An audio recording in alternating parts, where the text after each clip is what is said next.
பிரம்மாண்டமான அந்த மகா அவதார் பாபாஜி மகா ஆலயத்தின் மகாமேரு கோபுரத்தை தரிசனம் செய்கிறோம்.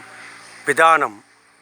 இந்த கோபுர வடிவமைப்பு எந்த திசையில் நின்று பார்த்தாலும் ஒரு முனை நம்மை பார்ப்பது போன்று 360 டிகிரியை சரியான விகிதத்திலே பிரித்து அமைக்கப்பட்டிருக்கிறது.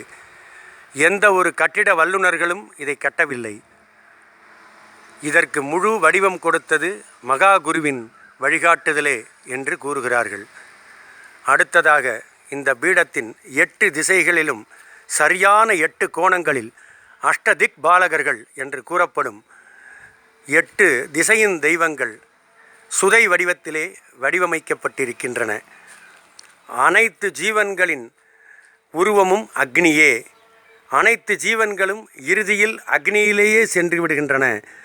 யாகங்களில் தேவர்கள், ரிஷிகள், மகான்கள் முதலிய யார் யாகம் செய்தாலும் நாம் யாகத்தில் அவிர்வாகமாக கொடுக்கும் பொருள்கள் அக்னி மூலமாகவே அந்தந்த தெய்வங்களை சென்றடைகின்றன என்று வேதம் கூறுகிறது. அந்த அக்னி பகவான் தென்கிழக்கு திசையிலே கம்பீரமாக விற்றிருக்கிறார். அந்த அக்னி பகவானின் வாகனமான ஆடு, அதன் உருவம் கீழே வைக்கப்பட்டிருக்கிறது. அந்த அக்னி பகவானை தரிசனம் செய்கிறோம். அடுத்ததாக தென்கிழக்கிலிருந்து நேராக தெற்கே ஒவ்வொரு ஜீவனும் தன் வாழ்வில் செய்கின்ற பாவ புண்ணியங்களுக்கு ஏற்றது போன்ற தர்மத்தை அளிக்கும் காலதேவர் யமதர்மன். இவருடைய சந்நிதியானது நேர் தெற்காக அமைக்கப்பட்டிருக்கிறது. இவருடைய வாகனமான எருமை மாடு கீழே அமைக்கப்பட்டிருக்கிறது.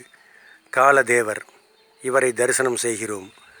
அடுத்ததாக எதிரிகளை நாசம் செய்து தைரியத்தையும் மன வலிமையையும் கொடுக்கும் நிருதிதேவர். இந்த நிருதிதேவரின் சன்னதியானது தென்மேற்காக அமைக்கப்பட்டிருக்கிறது. தென்மேற்கு திசையிலே அமைந்திருக்கும் அந்த நிருதிதேவரை நாம் தரிசனம் செய்கிறோம். இந்த நிருதிதேவரின் வாகனமான பூதம், மனித பூதம் கீழே அமைக்கப்பட்டிருக்கிறது.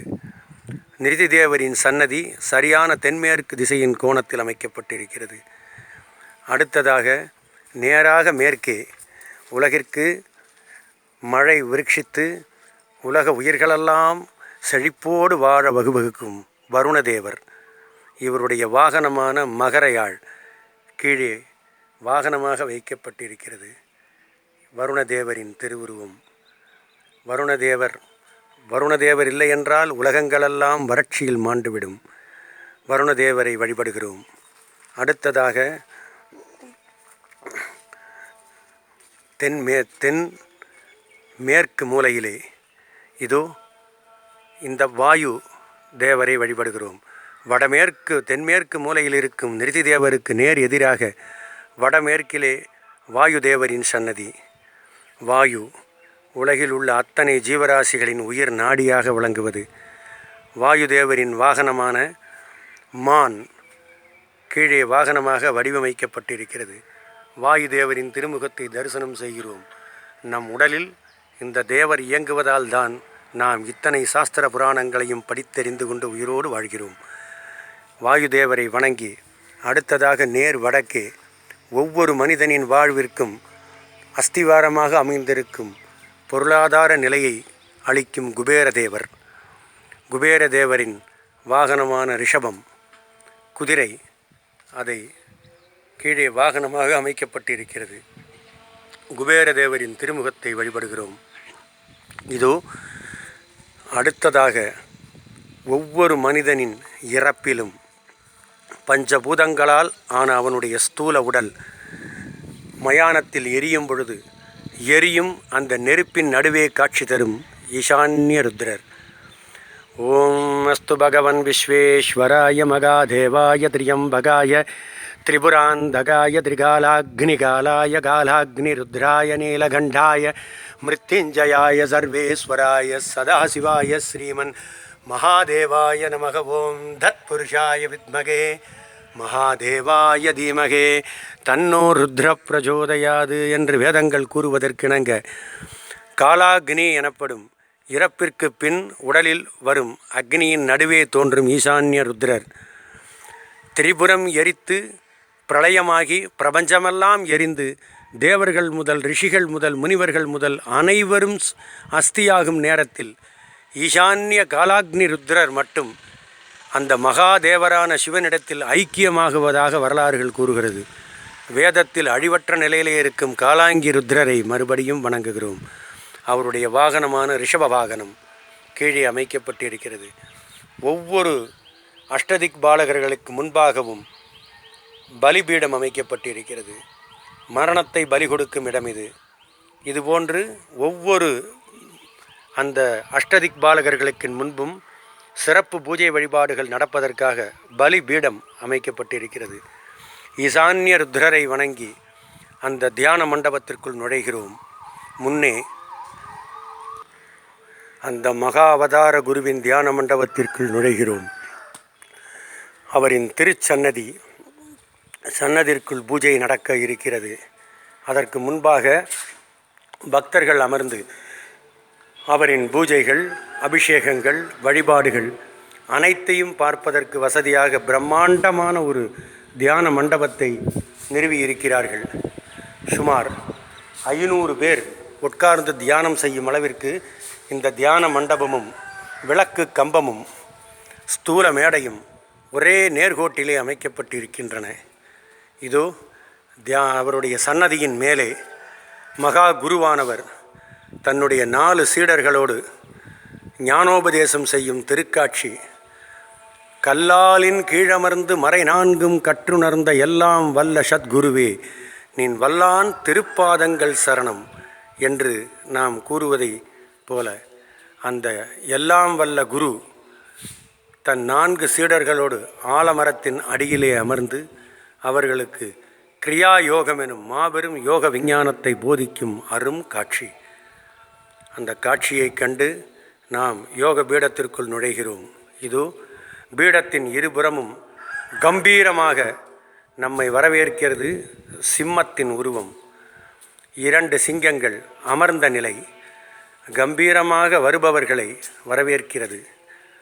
இந்த சிங்கங்கள் பின்னே சுகபிரம்ம ரிஷியின் கிளி உருவம். இதோ சுகபிரம்ம ரிஷியின் அனைத்து சாஸ்திரங்களையும் கற்று கைலாயத்திலே 1000 ஆண்டுகள் தவமிருந்து கிளி உருவம் பெற்று அவர் அந்த தவம் முடித்து கைலாயத்தை விட்டு புறப்படும் பொழுது அந்த உந்துதலினால் கைலாயமே ஒரு முறை குலுங்கி நின்றதாக வேதவியாசரின் புராணம் கூறுகிறது. அவ்வளவு வலிமையும் தவ ஆற்றலும் மிக்க அந்த சுகபிரம்ம ரிஷியின் திருவுருவம் நம்மை வரவேற்கிறது. இந்த பீடத்திற்குள் நுழைபவர்கள் சுகபிரம்ம ரிஷியின் ஆசியோடு சகல சாஸ்திரங்களின் அறிவும் கிடைக்கும் என்பதை போன்று இது நிர்மாணிக்கப்பட்டிருக்கிறது. இதோ பீடத்திற்குள் நுழைகிறோம். மகாதேவரின் பீடம். அந்த மகாதேவரின் பூஜை இப்பொழுது நடக்கப் போகிறது. மகாதேவரின் பூஜையை பார்ப்பதற்கு முன்பாக ஒவ்வொரு பௌர்ணமி அன்றும் இந்த திருக்கோவிலில் மகாவதார் பாபாஜியினாலேயே அறிவுறுத்தப்பட்ட யாக பூஜைகள் நடக்கின்றன. அதற்காக இங்கு நிர்மாணிக்கப்பட்டிருக்கும் பிரம்மாண்டமான யாகசாலை. ஒவ்வொரு பௌர்ணமி அன்று மட்டும் இந்த யாகசாலை திறக்கப்படும். இங்கே அற்புதமாக ரிஷிகள் செய்யும் யாகம் மறையோர்களால் நடத்தப்படும். ஆகம விதிமுறைப்படி அந்த யாகங்கள் மிகச் சிறப்பாக நடத்தப்படும். இதோ யாகசாலையின் உட்புறத் தோற்றம். யாக குண்டம் பல அற்புதமான ஆற்றல்களையும் அதீத சக்திகளையும் அளிக்கும் ஒரு மெய்ஞானத்தின் விஞ்ஞான உருவம். யாகசாலையின் விதானம். மகா அவதார் பாபாஜி மகாமேரு பீடத்தின் தென்புறத்தில் குபேர மூலையிலே இந்த யாகசாலை அமைக்கப்பட்டிருக்கிறது. யாகசாலையின் வாசலிலே பார்த்தாலும் தொட்டாலும் நினைத்தாலும் அணிந்தாலும் கூட நமது அத்தனை பாவங்களையும் ஒழித்து புண்ணியத்தை அள்ளித்தரும் ருத்ராட்ச மரம். இந்த ருத்ராட்ச மரம் மகா அவதார் பாபாஜி பீடத்தின் வாசலில் யாகசாலைக்கும் பீடத்திற்கும் நடுவிலே தலைவணங்கி நம்மை வரவேற்கிறது. இவ்வளவு புண்ணியங்களை அள்ளித்தரும் அந்த புண்ணிய விருட்சம் தலைவணங்கி நிற்பதை பார்க்கும் பொழுது நாம் அந்த வணக்கத்திற்கு உரியவர்கள்தானா என்ற எண்ணம் நமக்குள்ளே மேலோங்குகிறது.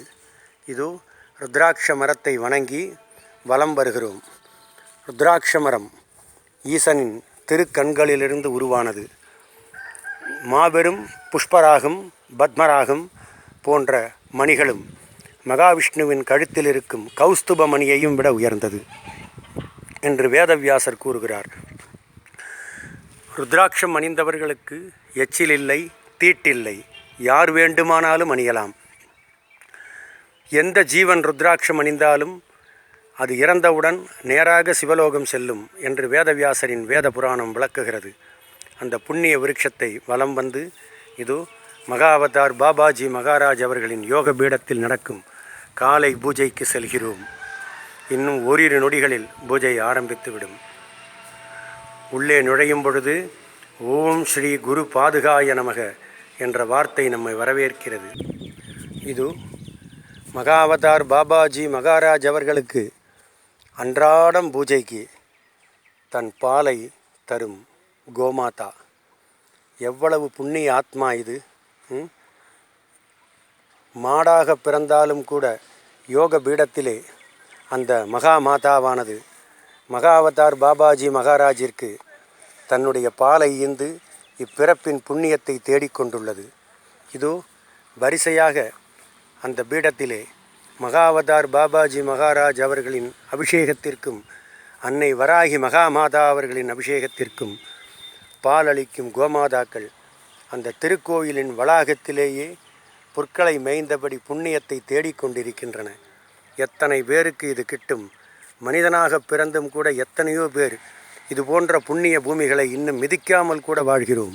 ஆனால் ஒரு ஜீவராசியாக பிறந்தும் கூட தன் வாழ்நாள் முழுவதையும் இந்த புண்ணிய பீடத்திலேயே கழித்து கொண்டிருக்கும் இந்த கோமாதாக்களை நினைக்கும் பொழுது நாம் இவர்களை விட எவ்வளவு கீழே இருக்கிறோம் என்பதை நினைக்க தோன்றுகிறது. கோமாதாவை தொட்டு வணங்குகிறோம். இதோ இந்த கோமாதாவின் புண்ணியத்தால் எத்தனையோ பேர் பலனடைந்திருக்கிறார்கள். அந்த கோமாதாவை நாம் தொட்டு வணங்கி இதோ மகாவதார் பாபாஜியின் பூஜைக்கு உண்டான நந்தவனத்தை பார்க்கிறோம். மலர்களெல்லாம் அவருடைய பூஜைக்காக பூத்து குலுங்கி கொண்டிருக்கின்றன. இதோ அந்த மகாவதார் பாபாஜி மகாராஜ் அவர்களின் பீடத்திலே வண்ண வண்ண மலர்கள், ஒவ்வொரு மலரும் நம் கண்ணை கவர்கின்றன. இங்கு அன்றாடம் புதிதாக மலர்ந்த மலர்களே அவருடைய பூஜைக்கு எடுத்து செல்லப்படுகின்றன. வேறு யாரும் இந்த நந்தவனத்திற்குள் பூ பறிப்பதற்கு யாரும்